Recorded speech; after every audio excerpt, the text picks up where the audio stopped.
Okay, today we're going to set up a G120 drive, brand new, off the shelf. This drive has a CU240E-2PN-F. So we'll go ahead and create a new project. We'll go ahead and jump right to project view down here in the left-hand corner. Alright, since I already have this drive powered up and online, I can go right over here to online access and go to the NIC card that I'm on. We'll update accessible devices, and you'll find that we have a drive on here. So we'll go to online diagnostics. We're going to go to functions. Let's give it an IP address.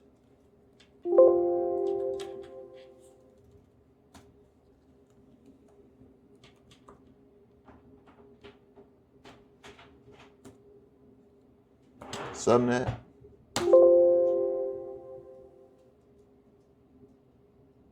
We're going to hit assign.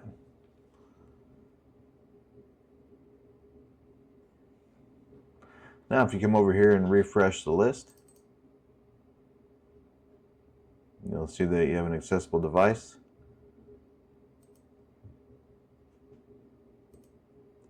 And now let's go back in there and let's assign a name to it as well. So I'll go back to functions. We're going to assign a name. We'll just call this Drive 1.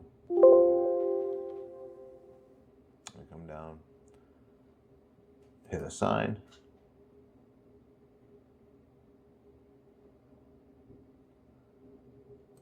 Refresh.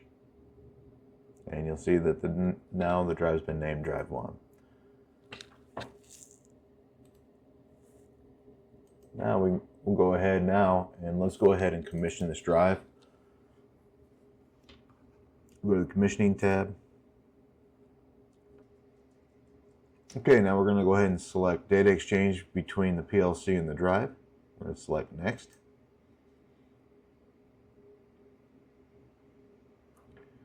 We'll go ahead and make sure this says field bus with data set changeover. This tells you which the digital inputs do and what digital outputs do and your analog output on here. We'll go ahead and leave this at standard telegram number 1.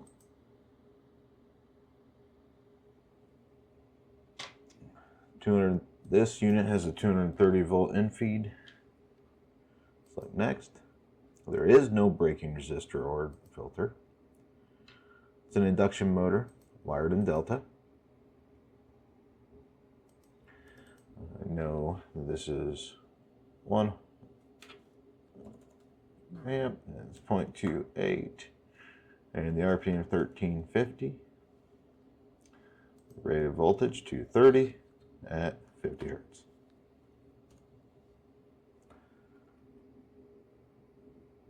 Alright, there is no temperature sensor on this.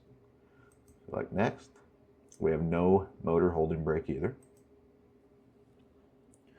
The reference speed is the max speed of the motor, which is 1350. And then the maximum speed, we'll just put 2700. Here you can adjust what you want for a starting ramp, and we'll go ahead and use 2.5 seconds for up-down ramp. Then the quick off, of course, we can do 0.25.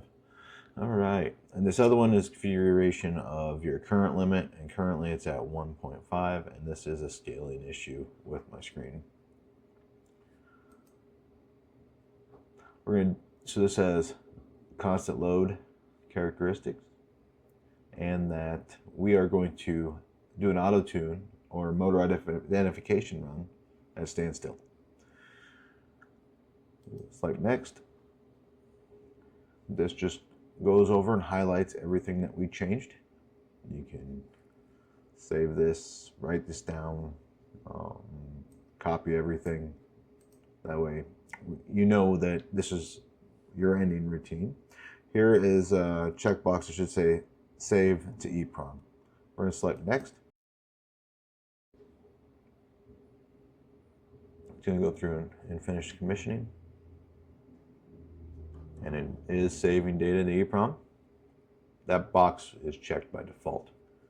All right, so now that that has been completed, we're going to go ahead and do the optimization run real quick. So we're going to go ahead and get this started. Go ahead and activate master control.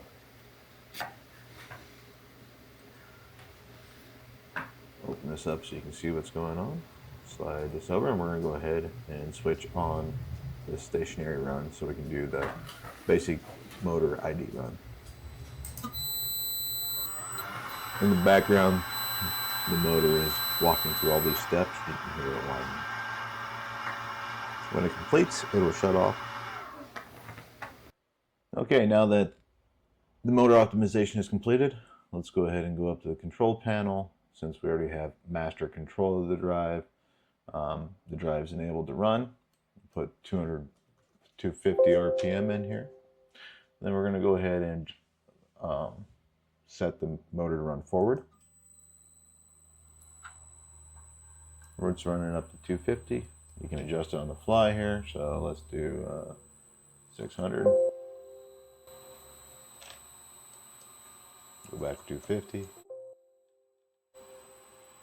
And stop. You can also jog it. And jog it in reverse. You can run it reverse.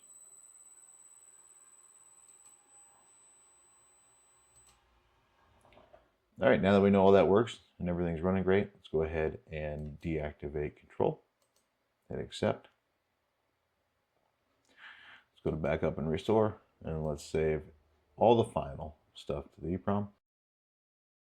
And then, like I said, we made a new project. If you want to save this file so that you can keep everything for the next drive, go ahead and let's go ahead and do an upload. Let's go ahead and come down and right click and do an upload device as new station.